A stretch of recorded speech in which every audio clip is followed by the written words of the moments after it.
Average Pat's Movie Reviews.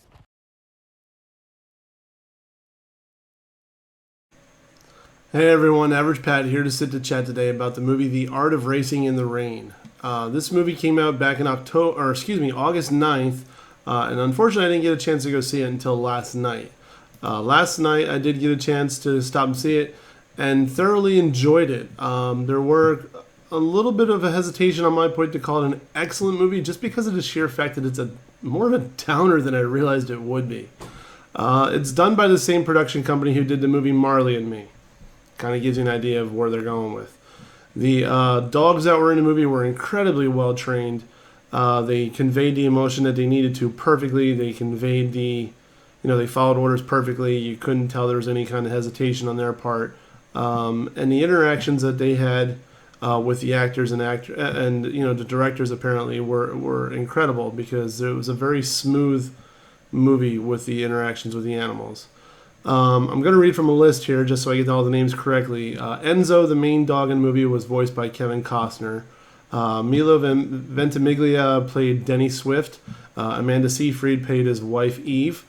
And an amazing job by Ryan Kira Armstrong playing their daughter Zoe. She was incredible in her performance. Conveyed a lot of emotion when was necessary, but didn't take away from the scenes by not having enough emotions in some scenes. I thought her performance was very, very applaudable and deserves a little bit more recognition than just an atta girl. The grandparents, let me see here. Kathy Baker played Amanda Seyfried's character Eve's mom, and Martin Donovan played her dad. Now, in the movie, Denny Swift is a race car driver. He aspires to be Formula One. He hasn't quite gotten his break yet. He wants to keep trying. He wants to keep doing good. He wants to keep doing well. And he tries. He finds, as he's out driving one day, a litter of puppies for sale. He finds one and picks him up and brings him home, and is perfect. His name's Enzo, as in Enzo Ferrari. The relationship he establishes with the dog is quite obvious in the early one, even with the puppy in the role, as opposed to the fully trained adult dogs. You can see the gentle nature of the dog. You can see the respect and admiration that Milo actually had for the animals, and it's quite obvious that he enjoyed doing this movie. It was quite. I enjoyed it thoroughly watching him. It was a very believable performance. Sitting on the couch, eating a chip and then feeding a dog a chip. I mean, little routines that I find myself doing with my dog, Izzy. It's kind of neat to see somebody portray it perfectly in a movie. So to see the interactions as the dog was growing up was quite fun. He finds and falls in love with Eve, Amanda Seyfried's character, and it puts a different dynamic on the relationship between him and Enzo. And Enzo has to learn to love somebody else besides Denny. And they wind up having a beautiful daughter, Zoe, who I already mentioned did an amazing performance in this. And it's the complications of struggling through life, not quite getting where you want to be, and how to handle the ups and downs of life and the twists and turns that the road may throw at you. Get that, the road? It's a very well done movie explaining the hardships that some people go through and showing a different aspect of how to handle the situations than most people would expect. Unfortunately, some of the movie was a bit predictable. I will not get into that here because if I do, then I'm going to spoil the movie, and I don't want to do that. I'm very good about not spoiling movies. At least I do my best to be.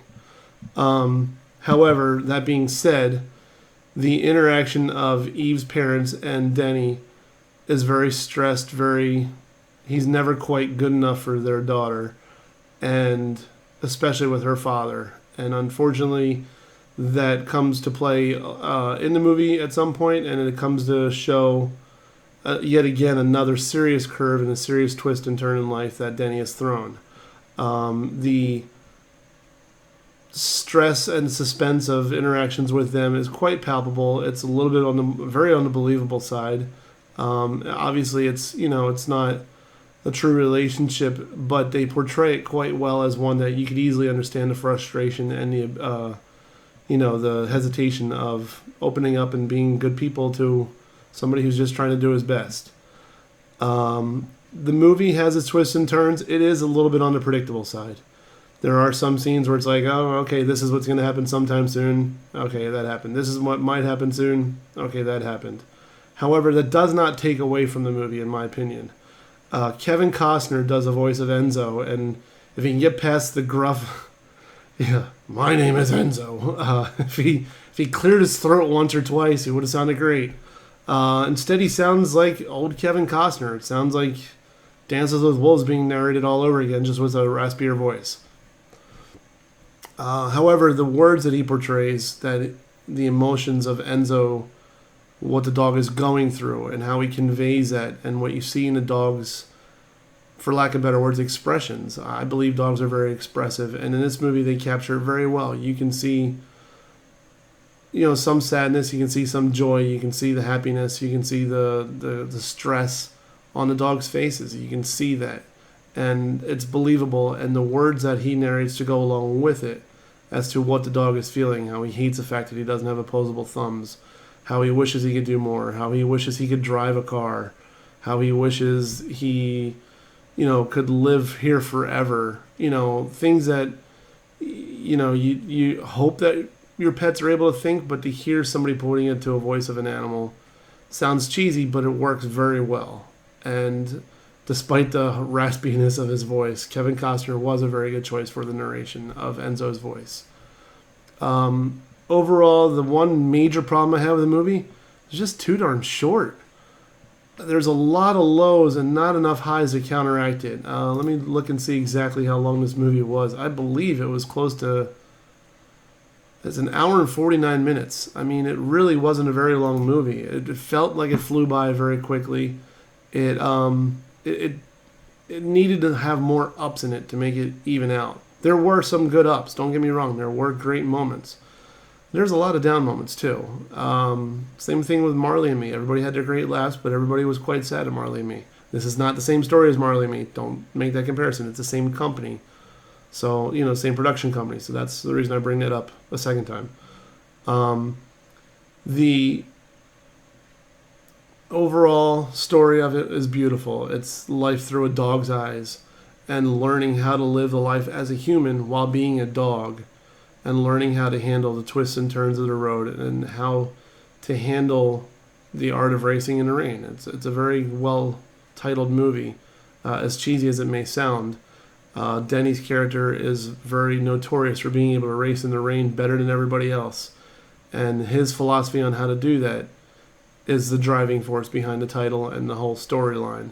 Is that you don't give up. You take control of your situation before it gets out of your control, and it's quite a very good storyline to learn, and quite a good lesson in life to learn. And to see it explained this way, it takes a little while to understand, but once you do, it's like, man, that really does make sense. That really hits home. That's a good point. I really did enjoy this movie. Like I said, it just wasn't long enough, and there wasn't enough highs to bring it up to a 4.75 or anything along those lines. I have to give it a 4.25 just because of the fact that it wasn't quite perfect, balanced out with the good and bad. In my opinion, there was just too many negatives as opposed to the positives. It didn't quite pick up where I hoped it would, as much as I hoped it would balance out. It didn't quite do that for us. But overall, a very incredible performance, a very good movie. Just beware, it is rated PG, but if you take kids to it, it might be a little on the heavy side. Just to be forewarned. It is PG, there's no violence, there's no cursing, there's no sex, there's no nudity. But the overall topic of the movie might be a little bit heavy for younger kids. So take that with advisement. But again, 4.25 out of a 5 for me. I really enjoyed the movie.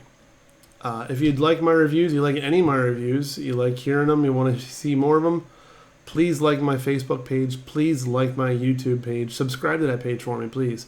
The more subscribers I have, the more I know I'm doing good, the more I know people want to see this, and I'm willing to listen to any and all criticisms and comments and suggestions and ideas.